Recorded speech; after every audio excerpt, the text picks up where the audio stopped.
All right, good morning, everybody. Good morning, everybody in person, everybody online. Welcome to the study meeting. Today we're going to be talking about the topic of how to follow the Master, Master with capital M, of course, referring to Jesus. And I wanted us to visualize or picture a brick road. In this road, and when I say follow, let's connect that with the idea of following Jesus through this brick road. This road that is made of individual pieces of brick that we lay them out one by one as we're following along and as we're trying to follow the path, the road towards Jesus. And I'm going to be showing you guys a little bit of the bricks. What are those bricks that we can utilize to build our road to follow the Master? In the Spirit's book, we have the question 6 to 5. What is the most perfect type that God has offered to man as his guide and model? And their answer is, hold on. Oh, sorry. Second.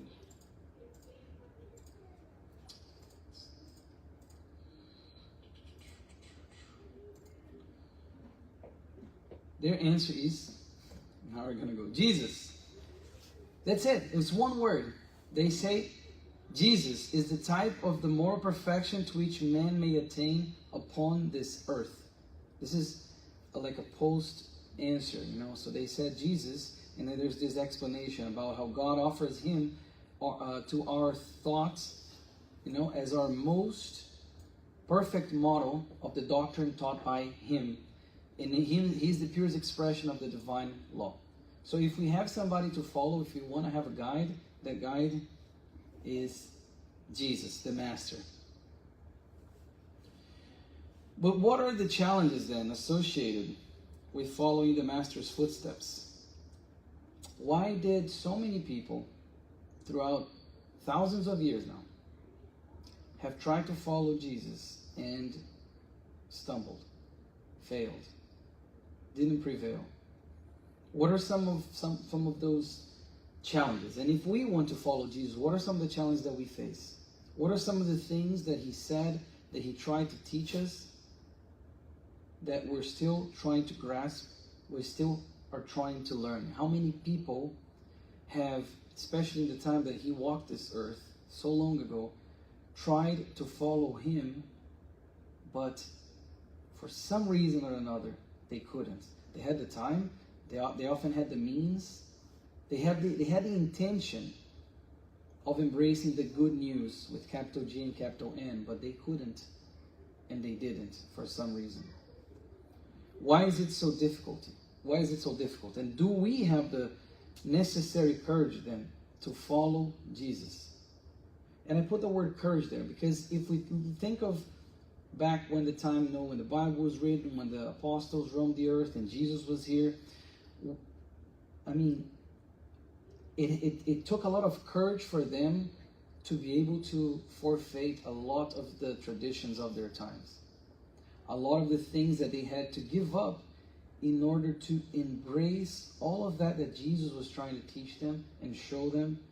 It took a lot of courage. Nowadays, we're here talking about Christianism, and we're not afraid that some guards are going to come and arrest us. We're not afraid to be thrown in the pit, in the arena, to be eaten by lions. I dare say it took so much more courage back then to follow the Master than it takes now. But still today, it takes courage because it's the courage to fight against our own selves. And if Jesus showed up, this is a question I put here first to think. Would we follow him? If he came here today and said the same things he said back then, give everything you have to the poor, come with me. If do this, do that, forgive unconditionally, would we follow him?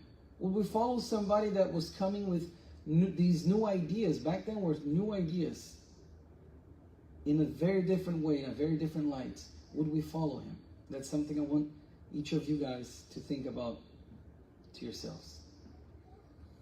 Emmanuel in the book Living Spring, message number 48, he says, Christ's language has always seemed incomprehensible and strange to many learners of the gospel. doing as much good as possible, even when evils are numerous and on the increase, lending without expecting repayment, forgiving always, loving one's enemies, and helping slanderers and other bad people. That sounds incomprehensible. That goes against the common knowledge of people must pay for what they do to you, you must retribute, you shouldn't forgive that easily, all of those things that were expected, still in our society, 2,000 years later, basically. We're still trying to grasp those aspects. We're still trying to get those bricks to put on our road. And of course, it's always seemed so strange to them, especially back then. Many people, Emmanuel's going to say, listen to the good news, but they cannot grasp its teachings. And this is something that Spiritism helps us tremendously, in my opinion, to grasp its teachings of the gospel. This happens to so many followers of the gospel because they use their mental energy in other areas. They vaguely believe in heaven's help in times of suffering, but show a complete lack of interest in studying and applying the divine laws. In studying and applying the divine laws. We are very good at asking for things when we think we need them, but how are we applying the law? How are we applying the teachings in our lives daily? And that's something that Emmanuel is saying, that many people listen to the good news, but have trouble grasping its teaching. And the teachings, when we grasp them, is not only something that's theoretical, it's something that's very practical. It's putting into practice what we're trying to understand.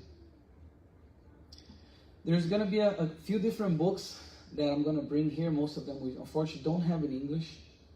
But as I'm reading some of these books, especially by Humberto de Campos, psychographed by Chico Xavier, and Amelia Rodriguez, psychographed by Divaldo, I kept stumbling at least, on these chapters where people come and this is where the idea for this talk came from. People kept coming to Jesus. They kept coming to the apostles, and they said, I want to follow you, Master. I want to follow you, great teacher. But the end of the chapter is always the same. They end up not following Jesus. They end up not becoming an apostle themselves. They end up not applying what Jesus was actually teaching. They start with, in good faith. They start with the wanting, but there's always something that Jesus says that they need to do, or they need to renounce, or they need to do this, and then in the end they don't. So this is what led me to come up with this talk and sort of compile these different stories in a way that we can learn from them, that we can learn from those stories and see if we can apply that to our own lives. So the first one is from this book, and and Humberto is going to tell us, Humberto de Campos, the author, is going to tell us that Andrew one time returned home, with 3 companions that wanted to follow the Master. So he came home with these three Jewish men that wanted to follow Jesus. They heard about Jesus, then they met Andrew. They said, Andrew, take us to him. We wanna follow him. So the first one, and Andrew starts to introduce them. He says, Master, I brought here some very interesting men that want to follow. And the one is this one called Jacob. Jacob here, he has wonderful visions of the occult. He has seen demons themselves scourging unclean men when he visited Jerusalem. He also saw these flames. So he had the gift of seeing the invisible world, or things that would happen in the invisible world. And he also saw some of the glorious ancestors in the temple surrounding the living. So Andrew was very, excited. And then Jacob comes and says, yes, it's true, I'm a seer of what's secret. And I want to receive the lessons from the new school, Jacob is telling Jesus. But I fear public opinion. Because you see, I work at the house of this very important Roman person. And I receive a very rewarding salary. And I know that if I were to follow you and people would know, then I would lose that salary and my family would suffer. So I want to do it, but I don't want it to become public that I'm supporting you. And Jesus just nods. And then Andrew takes that silence as a means to, like, let me introduce the second one. This is Menahem. Menahem, he has ears very different from ours. He hears voices from heaven, announcing the future with precision. And in his sleep, he receives frightening warnings. He already discovered some lost treasure from a Roman person that nobody knew because he had this dream about it, where it was, and they found it there. He also read a papyrus that contained language that he didn't speak. And Menahem says, yeah, it's true.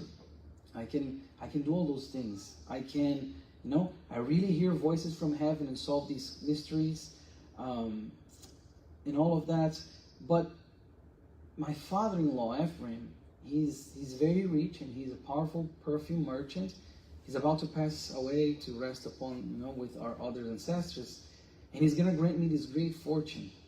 And I know that if he finds out that I'm following you, that I'm trying to grasp those teachings, there's going to be scandal, and I'm not going to be able to have the inheritance. And I cannot lose that, So maybe if I can help you, but in secret, that would work. And then Jesus, once again, with a smile, just nods. And then Andrew comes and introduces the third, Moab. Says, Moab is a prodigy of the scriptures. All the scribes look at him with envy and spite because he has the gift of writing with incredible ease. He writes in foreign languages and everything. And then that he doesn't even speak. And then Moab says, it's true. I don't know what happens. And he says that a light similar to fire descends from the firmament onto my hands, and I feel huge scrolls with instructions and descriptions that not even I can understand. So he says, look at the exceptional writing he's talking about. He's basically psychographing things. And Andrew was very excited because he had all these three people with these very incredible powers that he's trying to bring to Jesus' side. But then Moab says, but here's the thing. I am linked to a great revolutionary who promised me a very important seat once he takes over, once we kill some Roman person and we take over power in this specific city. And I know that, I'm going to achieve this position, gold, fame, and all of that. But I cannot accept extensive duties. So they can know that I'm following you. It's okay, but I cannot help that much. I'll help a little with the apostles and with Jesus. And then Jesus just keeps quiet, and his silence. Andrew becomes a bit bothered by his silence. He said, Master, aren't you looking for people to help with the service? To help us build this new kingdom you talk about. And then Jesus says, no, Andrew. Let our brothers follow their road in peace. Because Andrew asked him, are you going to take them in? No. For now, their roadmap is different from ours. The first is stuck in a profitable situation. The second awaits inheritance in gold, silver, and stones. And the third remains hunting for the ephemeral glory of human power. And then Andrew says, Lord, but we must remember that one of them sees, the other hears, the last one rides. So he's pleading the case for the people. Like, these are incredible talents that we can use. Jesus says, yes, in the world that have always been prodigy men, bearers of wonderful gifts that they inadvertently spoil, but above them I'm looking for those who wish to work in the execution of our Father's will. Look how profound that is. And then what happens? They left. They couldn't give up on the things they held so dearly in their futures, and they left. There's another chapter. This one is by the writer Amelia Rodriguez, psychographed by Divaldo, where Jesus was preaching to the crowd. And as he finished, this young person comes to him. And he says, I've just listened to your preachings and your words. They penetrate me like a sharp dagger. That's what the author says. The concepts, they burn in my mind. I'm young. He says, I'm young. I respect the commandments. However, I long for pleasure, for enjoyment, because my vibrant flesh craves that. And I have power, I have time, I have money, I have influence. And is happiness possible without pleasure? Is the happiness you're talking about possible without pleasure? And then Jesus says the happiness that is based on pleasure collapses, Jesus tells him. All immediate pleasure is fleeting. Meaning all of the things that we take for, pleasurable things that are material, they are fleeting. The happiness that comes from them is fleeting. And Jesus is telling that to that young man. Then he says, but the young man he wasn't convinced. So he said, but how can we not aspire to love, if love rewards the person that loves with pleasure? Because he says, I want to love. How can I not love then? And he says, Jesus says, you're referring to the wild possession that is confused with the burning joy, not the love that is shared in spirit. And he says, the man says, however, I love, but I still suffer. The one you're saying I love, but I still suffer. And then Jesus says, true love does not produce suffering, because it knows how to wait. It never rushes or destroys. It is all about building good for the general good. If you wish to love so that happiness becomes a real state for you, renounce numbing pleasures today and sow good for tomorrow. Love will come after you, while the time will ease the anxiety in your heart, calming you down. Do not fan the flame of desire in your soul with sparks of illusion in your body. So do not give in to those more material tendencies, those more, inferior instincts that we still have, that we still harbor. And he's saying, do not mix love with pleasure, or the idea of those, because true love does not bring suffering. How incredible is that? And the young man said, I understand you, Lord, but it is too difficult. It is too difficult for me. And he left. So he also could not grasp the teachings. He also could not follow the master. Although he came in with such eagerness, he also could not follow the master, because he could not differentiate between what's love with the spirit and the love that he thought was love that would derive all those earthly pleasures. The next one is by Umberto de Campos again. And this one is called Blessed Goads. The actual name of the chapter is Blessed Goads. Goad is that, Emmanuel also likes this word a lot, that little prod that we use with the cattle, that the cattle doesn't want to go, like you want to prod them, so like a little poking stick. So blessed goads. Where are these poking sticks? Let's see. One time they were all gathered and Jesus was doing some of his miracles, was healing the sick and helping people. And after some time, Peter came to him and he said, sir, your statements are always images of the truth. I understand that the teachings of the good news will spread happiness throughout the earth. So Peter was saying, everything you're saying, everything you're doing is good. However, don't you agree that illnesses are terrible scourges for the creature? What if we cured all diseases? If we provided lasting relief to those suffering bodily afflictions, do you not believe that in this way we would establish safer foundations for the kingdom of God?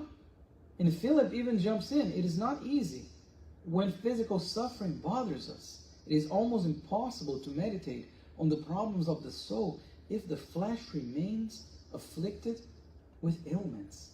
Isn't that true? How hard it is for us to focus on anything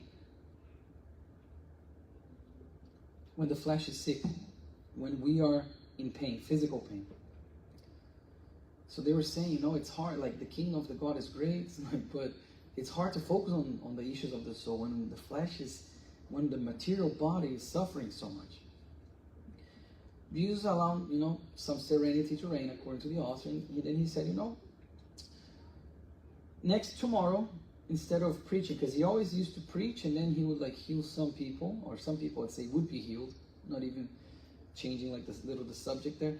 And what would happen is, he said, next time I'm not going to do the preaching, I'm just going to, people come, I'll just heal them, and then we preach afterwards. Jesus said that. Okay, tomorrow this is what we're going to do. So in the course of a few hours, more than 100 prisoners were freed from their earthly ailments. Jesus didn't preach, he came and he healed, more than 100 people with, rheumatism, they said blindness, obsessions, all problems that we can imagine. He healed them all. And as soon as they reappeared, this is interesting, with shining eyes, restored joy, tranquility, and movement, Peter formulated the fraternal invitation to the banquet of truth and light. So after they were healed, Peter, now you guys are healed, let me tell you a little bit about the word of God, Let me tell you a little bit about this. Most of them, actually all of them, quickly left between hurried sentences of thanks and apology. Some said they were eagerly awaiting this kingdom they kept talking about, that they heard that Jesus was preaching, but they had stuff to do. I have to go. Thank you, and really thank you for healing me, but I have to go. And then, when everybody had left on that day, there was only the 12 and Jesus. And then they were a bit embarrassed. It says an unpleasant silence fell over the reduced assembly. And then Peter had this look of sadness on him, disappointment. But Jesus spoke compassionately. Peter, study the experience and keep the lesson.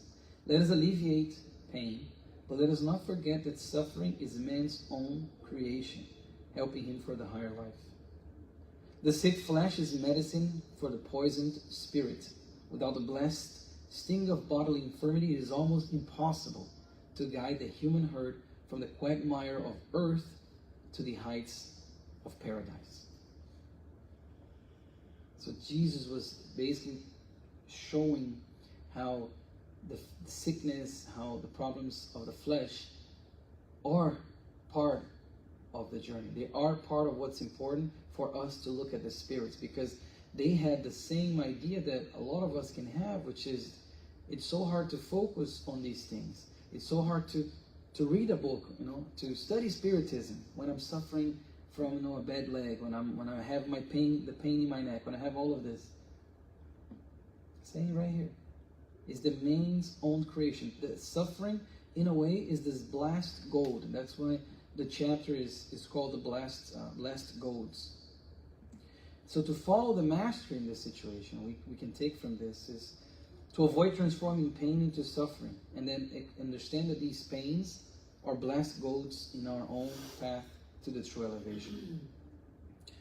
Now, chapter 20 on this one, we have also 3 employees, another three men that were coming from the Jerusalem temple. So they went to Jesus in the house of Simon Peter, and they were saying, Messiah, we're ecstatic with your teachings that we heard that people are saying everywhere, that you're saying this. We're really, excited and ecstatic with them, but we wanted to consult with you. We want to follow you, but we want to consult with you since we work for the temple in Jerusalem.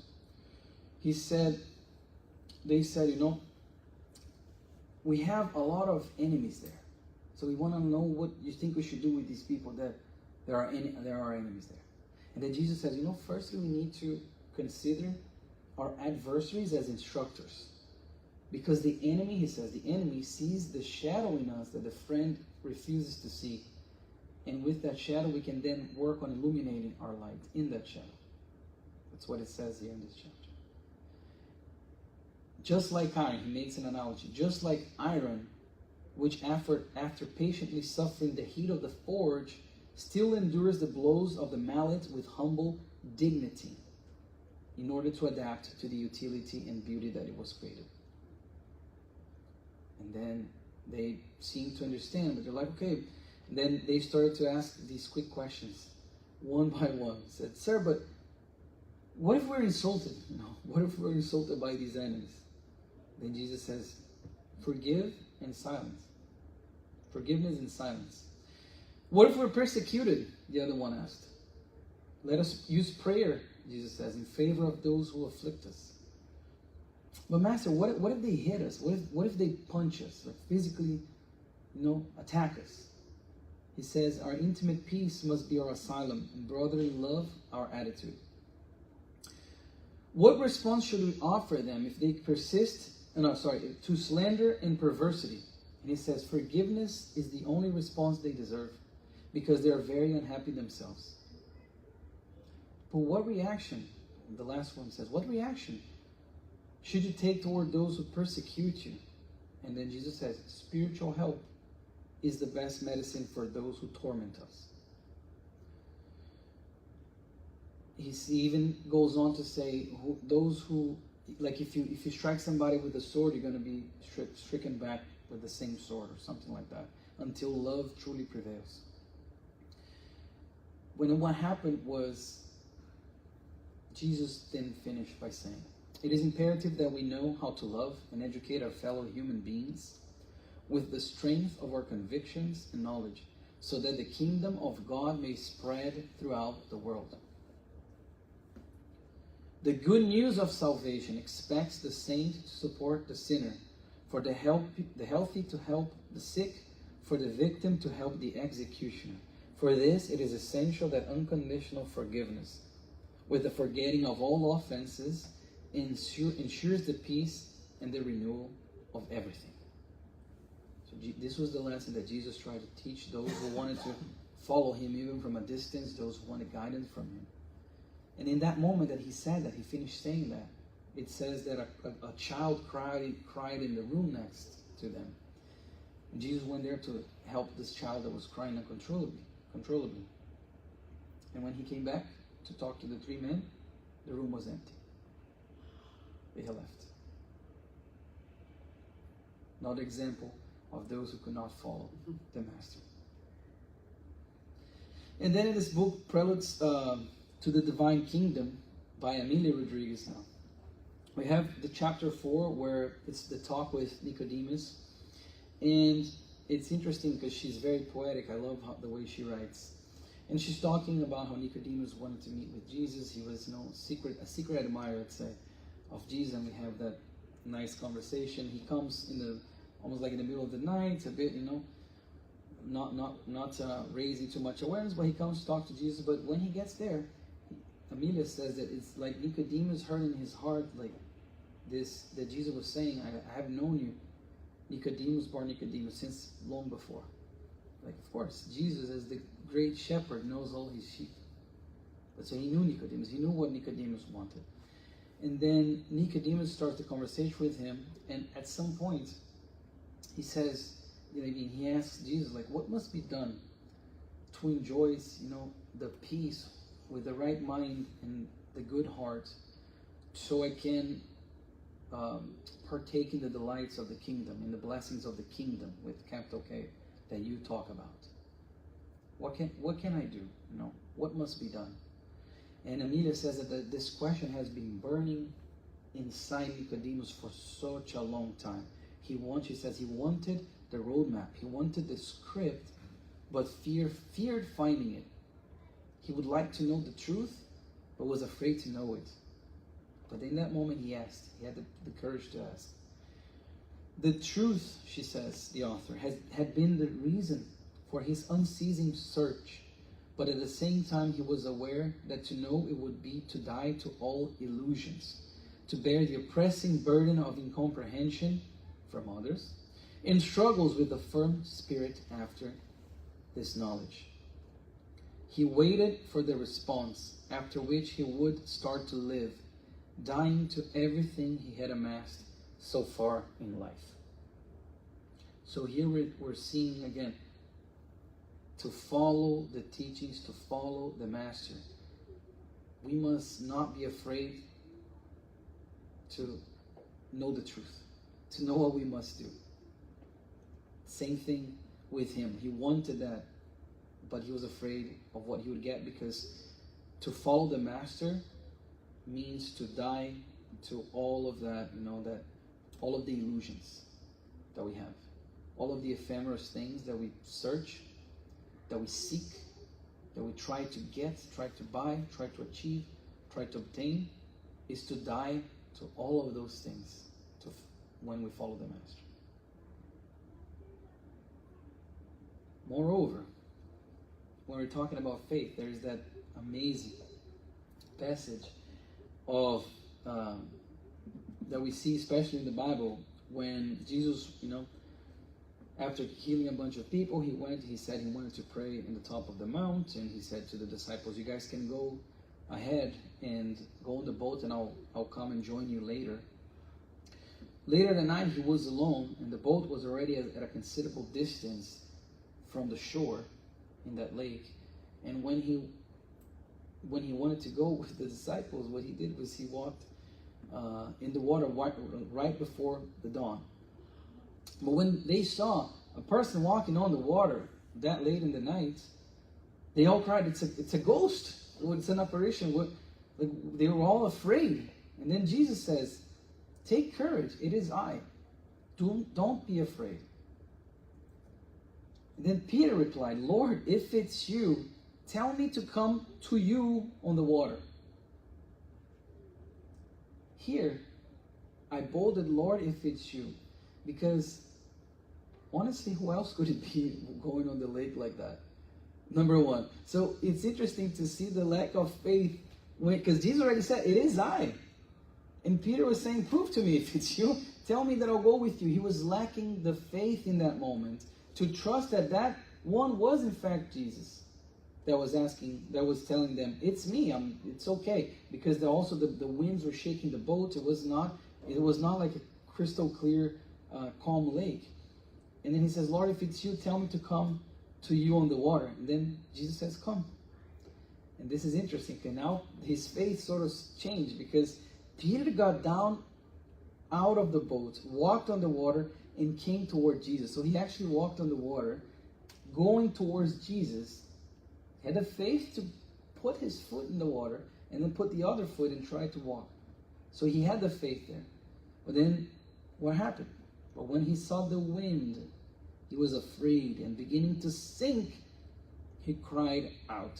It's interesting, because in this passage, it says that he was afraid and began to sink. Let's think of the order of things here. It wasn't he was starting to drown and became afraid and cried for help. He was afraid. So what happened? His faith wavered in that moment because of the wind. And if we can do an analogy here, let's think of, the winds that buffet against us sometimes in life, the difficulties, and how much our faith wavers in those times. Even if we start out with faith, it wavers, just like it did there. And then he says, Lord, save me. And then Jesus says, you of little faith, why did you doubt? Jesus saves him. But he says, you of little faith, why did you doubt? He doesn't say you of no faith. He says of little faith. Because there was some faith there, but he doubted.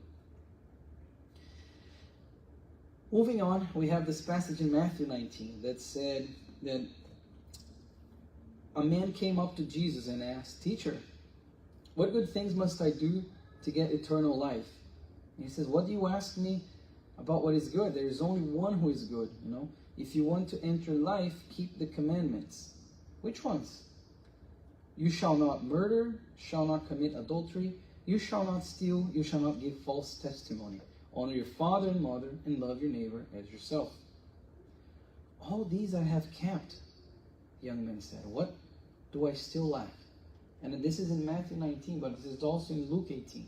So this is an interesting passage that we probably have heard, in the circles of Christianism before. What do I still lack? If you want to be perfect, go sell your possessions and give to the poor, and you will have treasure in heaven. Then come and follow me. But when the young man, it says here, when the young man heard that, he went away sad because he had such great wealth. Another example of Jesus extending the hand, telling what needs to be done to build that brick road to follow him, but then another person failed to do so. In that moment, we don't know what happened with the Spirit over the past 2,000 years. But in that moment, he failed to follow him. He did not want to let go. And then we have this passage that I love. There, I have a talk only with this. Maybe we'll give it next year. Whoever wants to be my disciple must deny themselves, take up their cross daily, and follow me. So this passage here of Jesus saying that, because this is something that he said more than once, appears 3 times in 3 Gospels. 1 in Mark, 2 in Matthew, and 1 in Luke. The same idea. The reason I put the Luke one is because I like it the most. Because it's the only one that says, take up their cross daily. The word daily. Because every other one is take up their cross and follow me. Or deny themselves, take the cross and follow me. So Jesus is giving us what we need to do in order to follow him. He's saying deny yourself, meaning what? Deny, fight against, and learn from and overcome those barriers that are, he knows us. Our weaknesses, our lower tendencies. Deny yourselves, meaning accept me, accept God, accept that which is eternal, not that which is material and ephemeral. Deny ourselves. This is one interpretation. Take up their cross daily. And look, we have daily, the word daily. Because it is. We all have crosses that we bear. We all have crosses that we have to carry daily. Some of these are very large, very heavy. Most of these we have chosen before coming on earth again. Those were incarnated. The discarnated is the same. We choose those crosses. So he says, deny yourselves, meaning fight against those lower instincts. Accept the challenges that you must face. Accept your own cross. He's not saying take up your neighbor's cross. Which is very possible, right? Charity. He's saying take up their crosses. So your cross, take up your cross. And then come and follow me. So to follow me is exactly what we're talking about. How to follow the Master. Denying yourselves, this is one formula here. Denying ourselves and taking up our crosses daily. Another lesson for us. And then we have the passage of Jesus washing the disciples' feet. Because when people arrived home back then, they used to wash their feet because they often walked either barefoot or with sandals, so the feet were very dirty. But it's usually the custom was for the lowest ranking person of the household to wash the feet of the other ones that are above them. But what happened was, usually it was slaves or women also. That's something that in that society, in that moment, was the custom. Nobody wanted to wash people's feet. But then we have this passage in John 13 that Simon Peter said, Lord, are you going to wash my feet? Says, you do not realize, Jesus says, you do not realize what I am doing, but later you will understand. No. Peter said, no. You shall never wash my feet. And Jesus says, unless I wash you, you have no part with me. Then Lord, Peter says, not just my feet, but my hands and my head as well. And then they continue. And once Jesus says, do you understand? Once he's finished, do you understand what I have done for you? You call me teacher and Lord, and rightly so, Jesus says, for that is what I am. Now that I, he says, your Lord and your teacher have washed your feet, you also should wash one another's feet. I have set you an example that you should do as I have done for you. And it's interesting because he says to Peter, you don't understand now, but you will understand at some point what I'm doing right now. The lesson of humility that Jesus was showing, of lowering himself physically and washing a dirty part of someone else at feet. That was considered a job for slave or women. And he was doing that. And he's saying, unless I do that, unless you let me do that, you have no part with me. Meaning, if you want to learn, here it is. Here's the example. You say I'm your Lord and your teacher. You put me above so many things. Do to each other what I have done for you as well. And then, in this other passage, that I told you is a compilation of different passages to learn different things. There's this is in the book by Emilia Rodriguez, When the Spring Returns, or something like that. I forgot the title, but it's by Emilia Rodriguez, and this is chapter 3. It's a starry night sky. Peter is sitting in the margin of the lake, and Jesus comes to him, and Jesus notices that Peter is very sad, like he's looking very hopeless. And then he starts to ask Peter, like, what's going on? And then Peter says, I'm aware of my own inferiority And I know that your love called me to the good news so that I could be renewed towards the light and could grow towards the love of our Father. Peter is saying, like, I'm blessed, and I truly embrace everything you've done and you've shared and you've taught me. He says, but it's sometimes, he says, it's very hard for me to understand and to apply some of the things you're teaching, Lord. And I wanna ask, like, how can we tolerate the aggression that hurts us, when it promises to help? And then Jesus says, keeping the peace in the heart.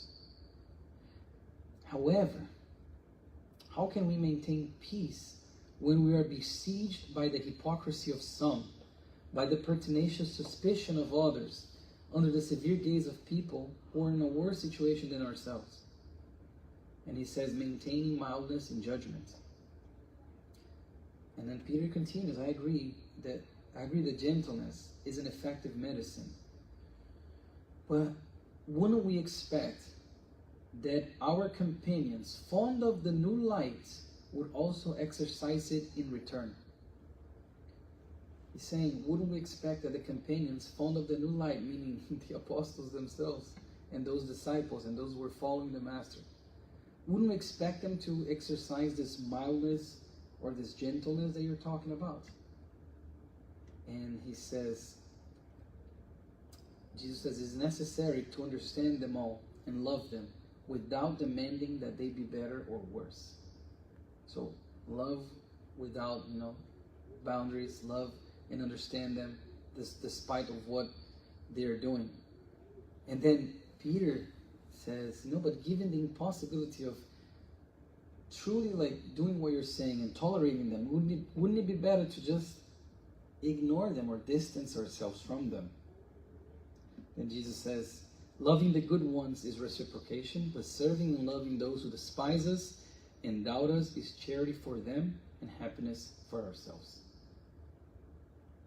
Meaning, it's very easy to love those who agree with us, those who love us back, those who do good things to us. Even those fond of the new light, meaning those of the same religious belief, those that follow the same religious path.